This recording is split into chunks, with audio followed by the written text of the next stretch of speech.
Welcome back to The Journey We Take. I am your host, Janelli, and today I want to talk about something that feels especially alive in my heart at this time of the year. December just tends to do that to me. It's just a month that holds this strange kind of stillness, I guess you could say.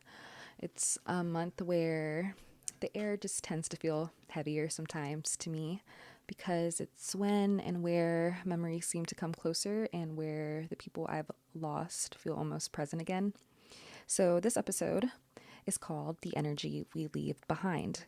And it's more about legacy, not like a big historical kind, but more like the invisible kind and the kind we leave in the hearts of people who once loved us, people that we've crossed paths with, or even just shared moments with us. I've always believed that the essence of who we are doesn't just disappear. It lingers in the way we made people feel, in the lessons we offered, in the love we gave freely, and even in the mistakes we learned from too late, perhaps. The physical form leaves, yes, but our energy doesn't vanish. It shifts, it settles. Sometimes it shows up in the way you laugh, or the way you comfort someone, or the way you stop to look at a sunset because someone you loved used to do the same thing. But in some way, it becomes a part of someone else's story, maybe yours specifically. And for me, December is the month that reminds me of this truth the most. Just a little personal story. About 12 years or so ago, I was about 14 or 15. I unfortunately lost one of my closest friends.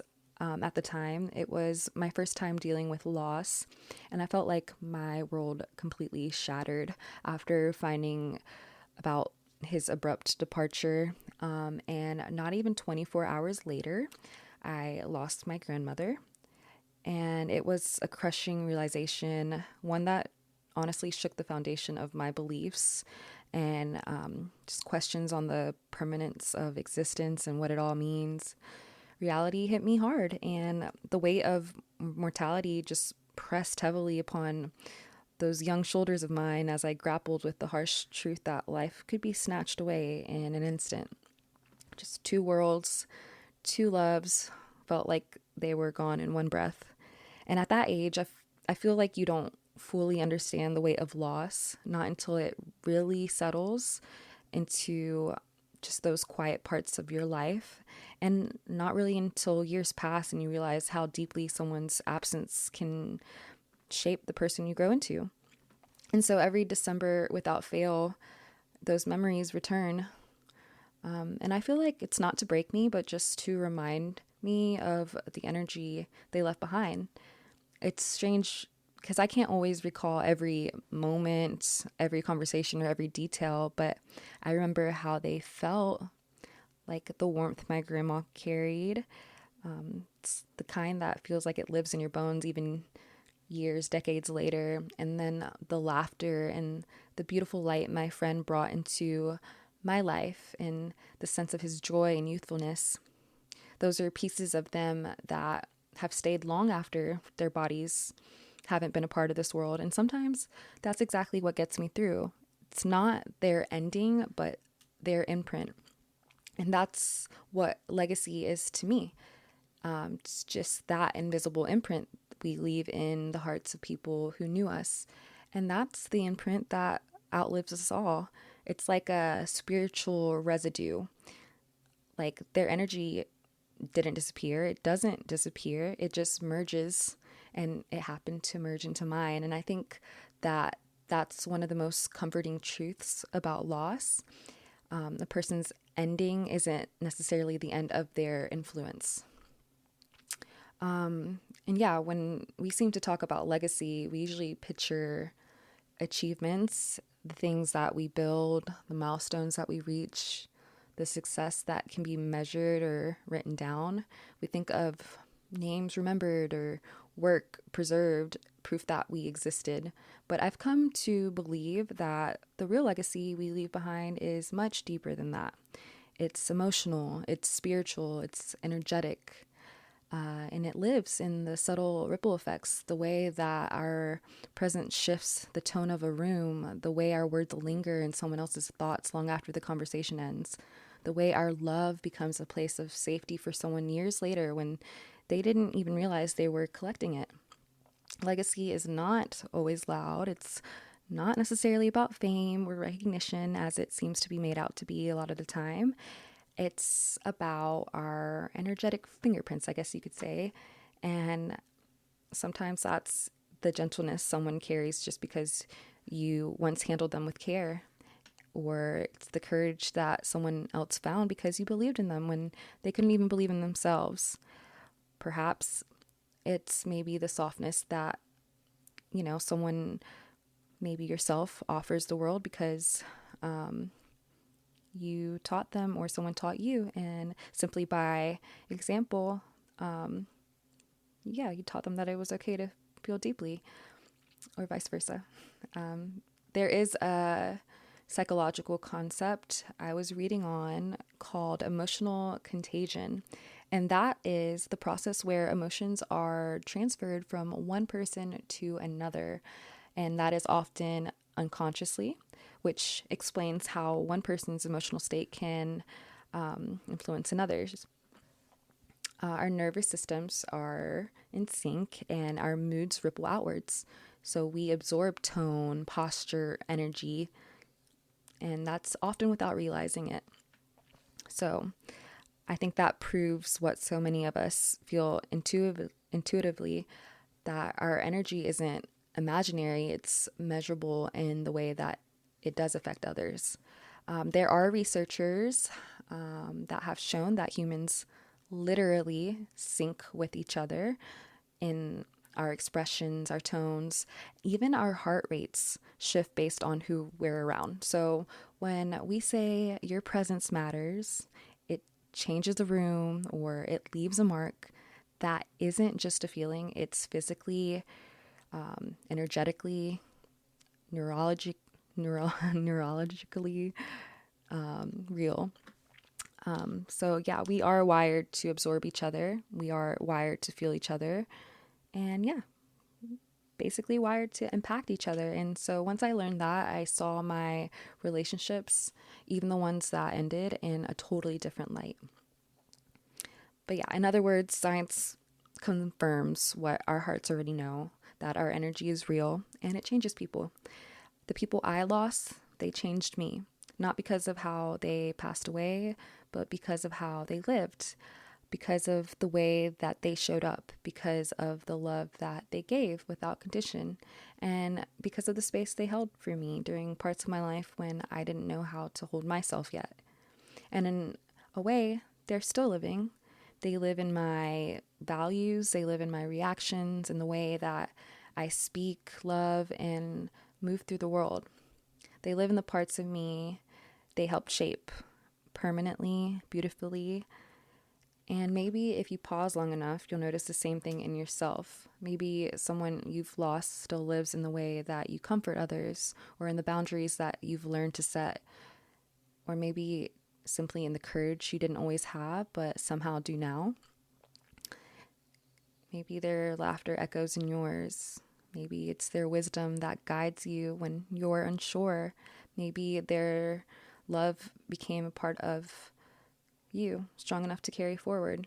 Because the people we lose don't just leave holes behind.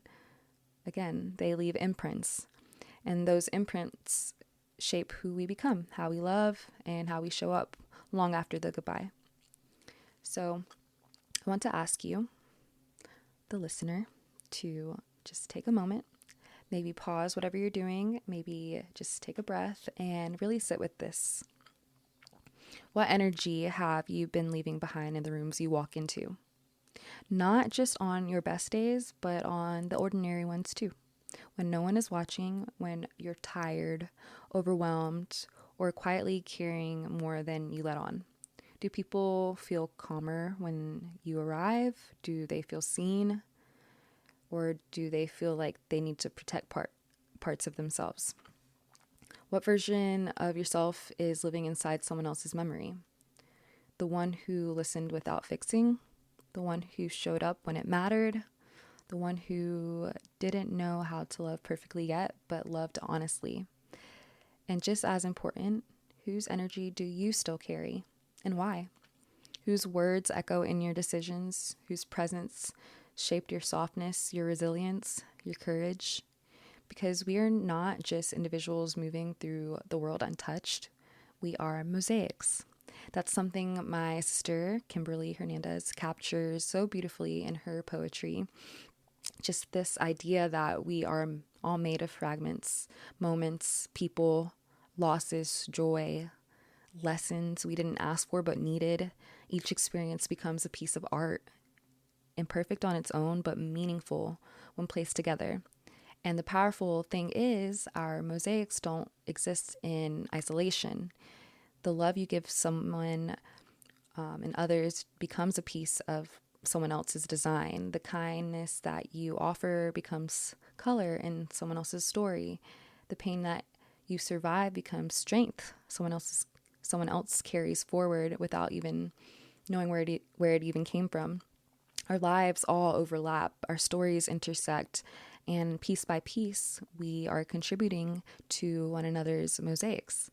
We're shaping, influencing, and adding depth until something far greater than any one of us beings to form.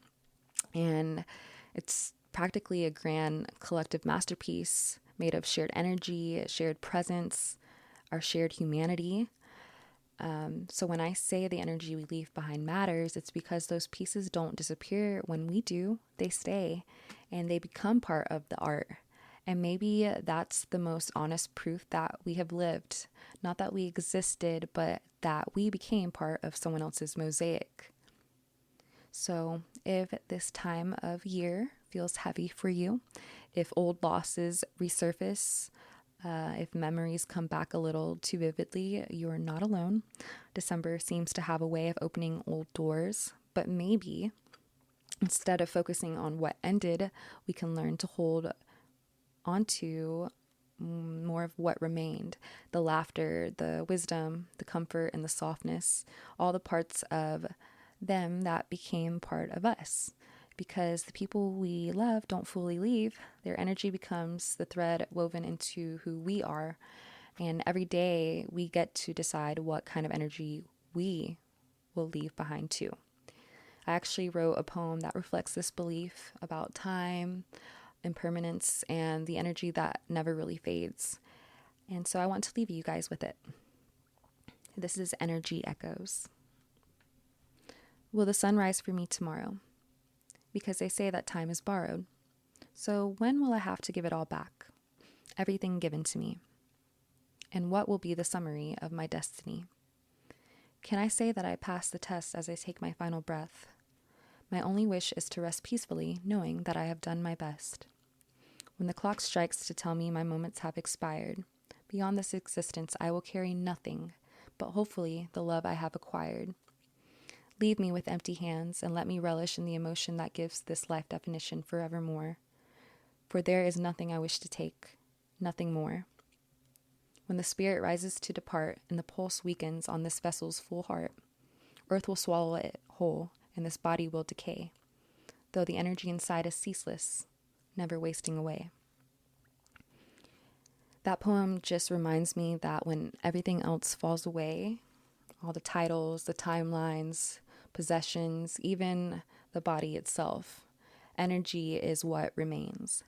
And every single day we get to decide, again, what kind of energy we do leave behind, the kind of love we gather, and what kind of echo we create in the lives of others. So thank you all for being here, for listening, and for walking this journey with me.